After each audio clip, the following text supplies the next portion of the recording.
Assalamualaikum warahmatullahi wabarakatuh. Teman-teman, ketemu di Syihab dan Syihab. Saya Najwa sama Abi Quraisy. Abiku, Alhamdulillah. sehat Abiku? Alhamdulillah, sehat orang tua. Sehat, doain terus sehat ya teman-teman. Abi, panjang umur, satu walafiat. Amin.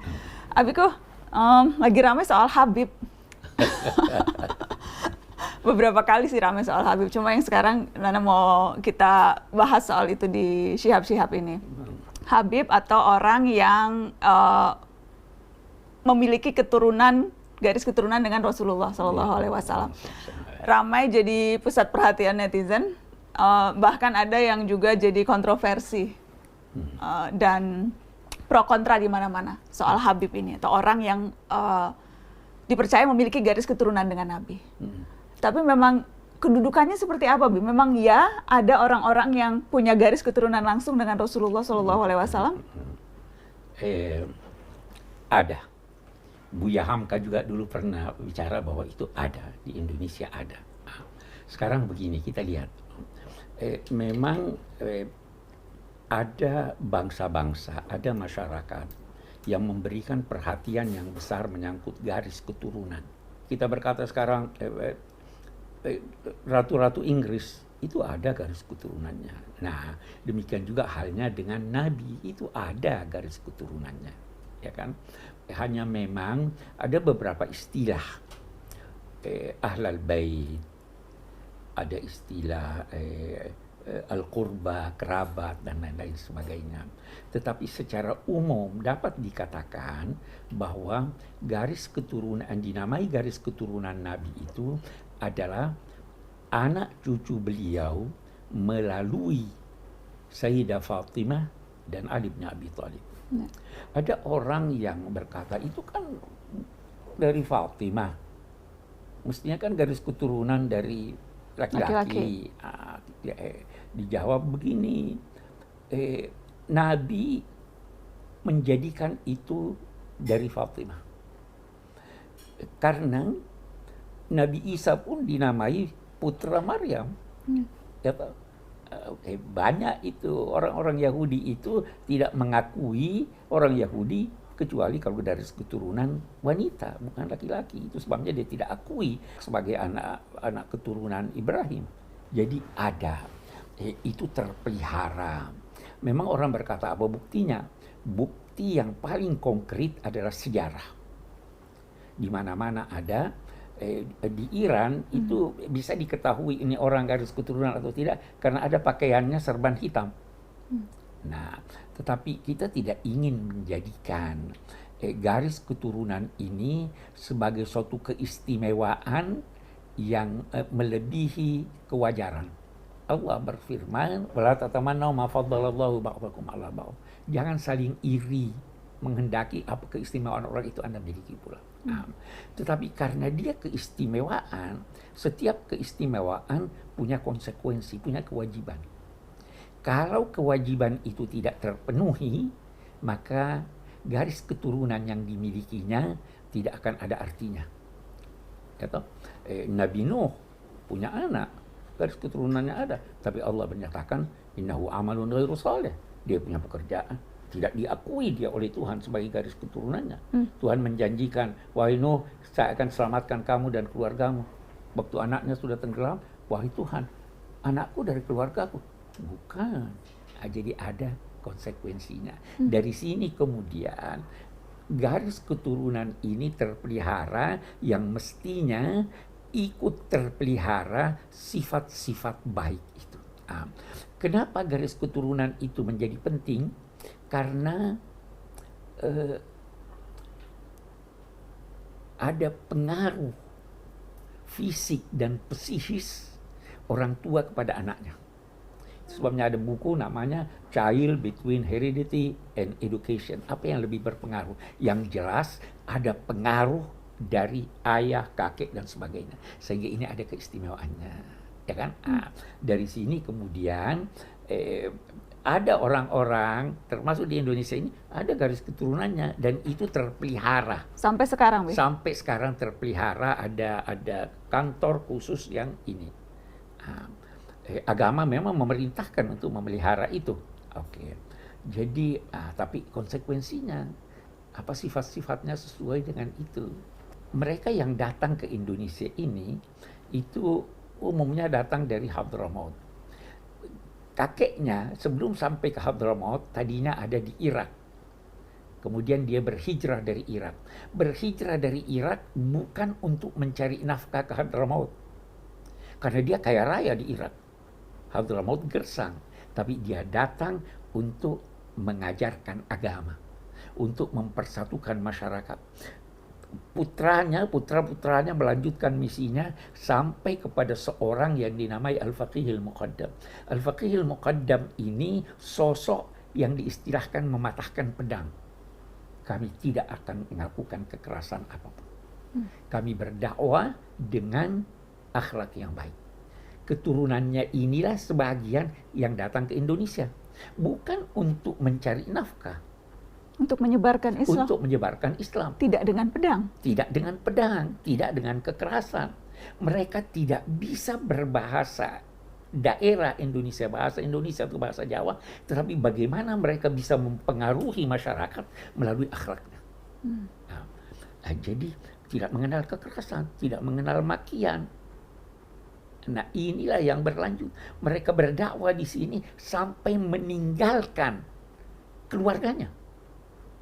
Sampai di Indonesia, orang-orang Indonesia itu, Jawa, Sumatera, di mana-mana, dinamai akhwal, saudara ibu kami. Penghormatannya, ini saudara ibu kami. Disinilah mereka kawin-mawin, disinilah lantas lahir ini tadi. Garis keturunan yang lain sampai sekarang. Ini yang mestinya mengikuti jalur kakek-kakeknya ini, mengikuti jalur Nabi yang menyebarkan toleransi, yang menyebarkan akhlak. Ya, apa yang terjadi sekarang itu sebahagian kecil sebenarnya yang memberi, boleh jadi, citra yang negatif. Nah, kemudian disambut oleh yang lain dengan cara yang tidak sesuai juga, sehingga terjadi apa yang dinamakan ribut-ribut itu. Ribut-ribut itu. Karena ya yang pertama ya garis keturunan itu ada. Ya, tapi seharusnya itu justru keistimewaannya adalah ketika ia bisa meneladani akhlak Nabi. Tidak, karena itulah sebabnya orang menamai mereka Habib. Jangan membanggakan diri dengan keturunanmu. Itu di dalam literatur agama ada ungkapan, bukannya seorang kesatria yang berkata kakek saya begini, ayah saya begini. Tapi kesatria itu yang berkata, ini saya yang melakukan itu. Ya toh? Jadi boleh berbangga, boleh merasa bersyukur, mempunyai garis keturunan kepada Nabi, tapi jangan tonjolkan itu. Jangan tonjolkan itu, tonjolkanlah akhlakmu, tonjolkanlah kebaikanmu, tonjolkanlah keramatamahanmu. Ini kalau bertengkar, maki ini, maki itu, nuduh ini, nuduh itu sebenarnya bukannya tidak menggambarkan ajaran leluhur, ajaran ini, itu tidak menggambarkan ajaran Islam. Jadi gelar atau atribusi Habib itu tidak seharusnya hanya sekedar gelar formalitas belaka ya, bukan hanya sekedar menyematkan diri sebagai Habib. Kalau Abi pribadi yang diajarkan oleh ayah kakekmu itu, tidak usah kamu yang berkata dirimu Habib. Tidak usah kamu menyatakan dirimu saya profesor, saya doktor. Biar dari kegiatanmu orang berkata, oh ini wajar dinamai Habib, ini wajar jadi profesor. Anak ingat Ami Alwi yang pernah bilang sebetulnya ada inflasi Habib sekarang. Ya, itu sebabnya Habib Abdullah Al-Haddad berkata, jangan memakai pakaian kebesaran Habib kalau akhlakmu tidak tidak mencerminkan itu. Karena itu berdampak negatif buruk. Nah, jadi kita tidak mau ini apa yang terjadi ini menyerang, ini mengakui jasa saya pernah begini. Itu para penganjur agama tidak pernah mengakui jasanya bahwa dia mengislamkan orang. Karena yang mengislamkan itu Tuhan. Allah. Innaka la tahdi man ahbab. Engkau wahai Muhammad tidak bisa mengislamkan orang, menjadikan orang ini. Yang mengislamkan itu Tuhan. Tetapi di sisi lain, yang lain juga jangan berkata, oh ini datang untuk tujuan-tujuan politik, ini datang untuk tujuan ini. Akui juga bahwa mereka punya jasa. Ya, itu baru bisa kita hidup berdampingan dengan baik.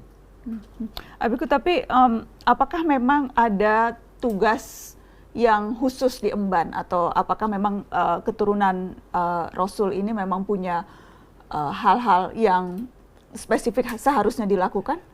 Seharusnya dilakukan karena dia menyandang nama Nabi. Ya toh?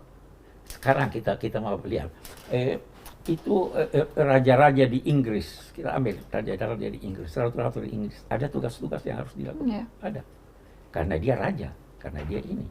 Ya. Nah, kalau Anda merasa diri Anda adalah keturunan Nabi, ada tugas-tugas yang Anda harus lakukan. Tugas pertama itu adalah tugas menampakkan akhlak yang luhur. Karena Nabi tidak diutus kecuali untuk menyempurnakan akhlak. Kalau akhlaknya tidak baik, kalau akhlaknya maki-maki orang, dia tidak melaksanakan fungsinya sebagai ini. Fungsinya adalah teladan. Ya kan? Fungsinya adalah menyelesaikan problem, bukan menjadi sebab dari problem. Apakah memang ada spesifik ayat Al-Quran yang menyebut kita harus mencintai garis keturunan Nabi? Iya. Nabi berkata, "Qul la as'alukum alaihi ajran illa al-mawaddata fil qurba." Saya tidak minta upah dari kalian dari apa yang saya lakukan selama ini, kecuali apa? Cintai keluargaku. Apakah karena berangkat dari ayat itu, Bi? Bagaimana kemudian? Dari sekian banyak ayat, Sayyidina Umar berkata, saya lebih senang menjadikan gembira keluarga Nabi daripada keluargaku. Karena itulah tanda terima kasih kita. Nah, tapi di sisi lain, keluarga Nabi juga harus tahu diri dong. Itu sebabnya Habib yang mencintai dan dicintai. Itu artinya? Itu arti Habib. Habib itu karena dia mencintai, sehingga dia dicintai. Kalau cuma mau dicintai, tidak mau mencintai, ya bukan Habib itu dong. Ya kan? Itu pemilihan kata Habib. Itu kenapa Abi, udah pernah ingat Abi banyak yang sempat membahas kenapa Abi nggak mau dipanggil Habib. Saya belum mencintai. Abi mencintai, kalau Nana boleh dong manggil Abi Habib. Kalau Nana boleh, tapi Nana kalau boleh. jadi kalau ada yang mencintai Abi mencintai itu Habib. Iya, itu baru. Kita harus mencintai masyarakat kita. Dan cinta itu tercermin dalam perlakuan kita yang baik. Kalau menegur dengan tegur sapa yang baik, tidak maki, tidak menyerang dan sebagainya. Itulah yang digambarkan oleh para habaib, para leluhur kita ini. Yang boleh jadi sebagian kecil sekarang melupakan itu. Abi, kalau ada yang nanya garis keturunan Abi cerita juga dong di Syihab. Apa itu? Abi, Habib Abdurrahman sebelumnya, kan semuanya kan dari Hadramut. Ya. Nana pernah cerita sih sebetulnya waktu itu ketika diwawancara, cuma kayaknya Abi aja yang cerita, Abi cerita garis keturunan. Iya, tapi jangan lupa, Abi sebagaimana bangga dalam hati dengan garis keturunan ke Sayyidina Ali, Abi juga bangga dengan garis keturunan dari ibu Abi yang dari Bugis. Dan kita harus begitu dong. Ya kan? Yang lain. Di Indonesia ini alangkah banyaknya orang-orang yang boleh jadi tidak dikenal sebagai keturunan Nabi, tapi dia keturunan Nabi. Lebih dikenal sebagai raden, raja, dan sebagainya. Imam Bonjol? Imam Bonjol. Iya, Imam Bonjol itu namanya Abdullah Syahab. Syihab itu. Syihab ya, Imam Bonjol. Ya kan? Tapi tidak menonjol. Tidak menonjol sebagai Habib, sebagai keturunan, sebagai pahlawan nasional. Iya. Itu pejuang. Apa namanya? Sekian banyak dari Wali Songo itu yang itu, tapi Syarif Hidayatullah itu banyak. Sampai sekarang banyak, tapi mereka membuktikan kecintaannya kepada masyarakat, kecintaannya kepada tempat dia tinggal. Itu Habib. Mudah-mudahan kita bisa kembali ke jalur leluhur, atau kalau tidak mau berkata jalur leluhur, ajaran akhlak yang diajarkan oleh Nabi Muhammad, siapapun kita. Thank you, Abiku. Thank you. Habib Quraisy. Anaknya boleh manggil Habib Quraisy, cuma kalau yang lain Abi kadang suka protes, nggak mau dipanggil Habib. Terima kasih teman-teman. Teman-teman boleh deh yang nonton Shihab. Boleh ya, Bi? Janganlah. Oh, Abi nggak boleh. Kata Abi nggak boleh, nggak apa-apa. Bisik-bisik aja. Assalamualaikum.